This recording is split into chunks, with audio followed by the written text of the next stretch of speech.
पिछले 10 सालों में सरकार की नीतियों के कारण गरीब और गरीब हुआ और अमीर हुआ है, यानी गरीबों और अमीरों के बीच फासला बढ़ गया है।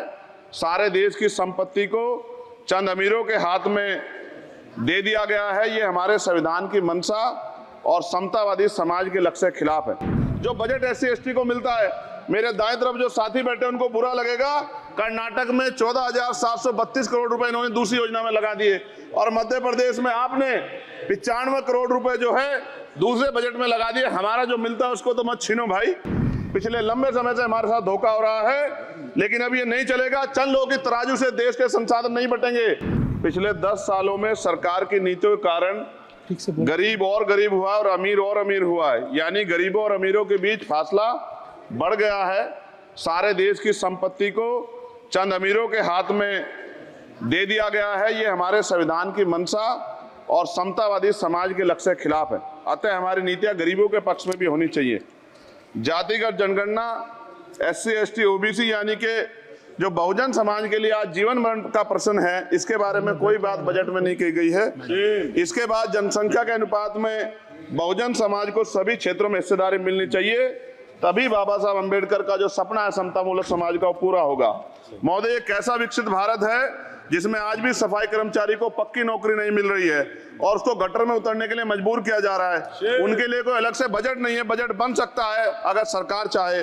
SC/ST को जो सब प्लान मिलता था, SPC का जो पैसा मिलता था, वो बजट से हटा दिया गया है। साथ साथ देश के स्तर पे आशा, आंगनबाड़ी, भोजन माता, ग्राम सेवक, PRD जवान, होमगार्डों के मानदेय में बढ़ोतरी नहीं हुई है। ऐसा कुछ भी नहीं दिख रहा है कि उनके जीवन में खुशहाली आ जाए। इनका मानदेय बढ़ना चाहिए। विधवा, वृद्धा, विकलांग पेंशन प्रत्येक महीने 500 रुपए से बढ़ाकर 5,000 रुपए की जानी चाहिए, क्योंकि महंगाई बढ़ रही है। देश में प्रधानमंत्री जन कल्याण योजना के तहत SC/ST OBC और मुस्लिम को कितने घर दिए गए, इसका कोई आंकड़ा सरकार के पास नहीं है।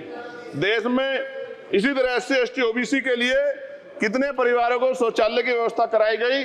आज भी सिद्धार्थनगर जैसे जिले और तमाम जिले जो है वहां शौचालय की व्यवस्था नहीं है। इस पे ध्यान देना चाहिए। देश भर में SC/ST OBC के जो रिक्त पद पड़े हुए हैं, बैकलॉग भरना चाहिए। सरकार ने कुछ नहीं कहा।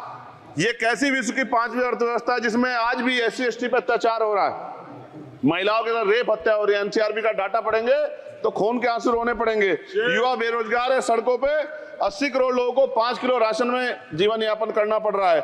जो बजट SC/ST को मिलता है, मेरे दाएं तरफ जो साथी बैठे उनको बुरा लगेगा। कर्नाटक में 14,732 करोड़ रुपए इन्होंने दूसरी योजना में लगा दिए और मध्य प्रदेश में आपने 95 करोड़ रुपए जो है दूसरे बजट में लगा दिए। हमारा जो मिलता है उसको तो मत छीनो भाई। MSP की लीगल गारंटी कोई बात नहीं हुई है। किसानों को जो 6,000 रुपए मिलते हैं उसको बढ़ा के 12,000 रुपए करना चाहिए और फसल बीमा जो है उसका सारा प्रीमियम सरकार भरे, किसानों को बोझ ना लगे। रिजर्वेशन प्रमोशन में लागू नहीं किया गया, पुरानी पेंशन को बहाल नहीं किया गया, इस पर चर्चा नहीं हुई। देश में मनरेगा समय न्यूनतम मजदूरी की दर 700 रुपए होनी चाहिए। समान काम समान वेतन पॉलिसी लागू होनी चाहिए। जो रसोई की चिंता करते हुए 500 रुपए प्रति सिलेंडर से ज्यादा के दाम नहीं होने चाहिए, जो महिलाओं को राहत मिल सके। बिजली के दामों में भी कमी होनी चाहिए। बेरोजगार युवाओं को 5,000 रुपए भत्ता मिलना चाहिए, जो बेरोजगार युवा जो है अपनी पढ़ाई या अपना खर्चा उठा सके। मैं अपने क्षेत्र के विषय में महोदय आपसे कहना चाहता हूं कि पश्चिम यूपी में नगीना में एक एम्स बनना चाहिए, एक IIT बननी चाहिए, एक IIM बनना चाहिए। नगीना लोकसभा में उद्योग धंधे लगने चाहिए। नगीना की कताई मिल जो है उसको पुनः शुरू कराना चाहिए।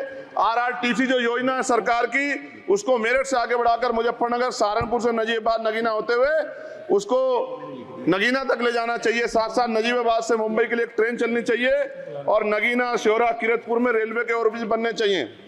सभापति महोदय, सामाजिक न्याय मंत्रालय को 13,000 करोड़ रुपए दिए गए और जनजाति कार्य मंत्रालय को 13,000 करोड़ रुपए दिए, कुल 26,000 करोड़ रुपए, जो कुल बजट का जो कुल 48.20 लाख का लगभग 0.54% है। जबकि हमारी संख्या 25% से ज्यादा SC/ST की और बहुजन समाज की मिलाओगे तो 85% से ज्यादा है। और हमारे विकास के लिए सरकार 1% बजट 1% पैसा खर्च कर रही है, जो मिलना हमें चाहिए, जबकि मिलना हमें 25% चाहिए। ये ऊंट के मुंह में जीरे के समान है, कहावत हमने बहुत दिन सुनी थी। पिछले लंबे समय से हमारे साथ धोखा हो रहा है, लेकिन अब ये नहीं चलेगा। चंद लोगों की तराजू से देश के संसाधन नहीं बटेंगे। इस देश का बहुजन समाज बर्दाश्त नहीं करेगा। संसाधन का बंटवारा संख्या के आधार पे होगा। मान्यवर काशीराम साहब नारा लगाए थे, ना तो वोट हमारा राज तुम्हारा चलेगा, और आज हम कह रहे हैं ना ही वोट हमारा और नोट तुम्हारा चलेगा। इस बात का भी ध्यान जो है सरकारों को देना पड़ेगा।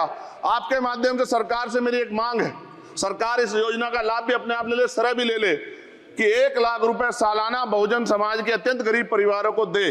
10 लाख करोड़ रुपए खर्च होंगे, लेकिन इस 1 लाख रुपए की योजना से एक झटके से एक परिवार गरीबी की रेखा से ऊपर आएगा और इनके बच्चों को कुपोषण खत्म होगा, अच्छी शिक्षा मिलेगी, महिलाओं को सम्मानजनक जीवन मिलेगा और इससे वास्तव में सबका साथ सबका विकास का नारा सार्थक होगा।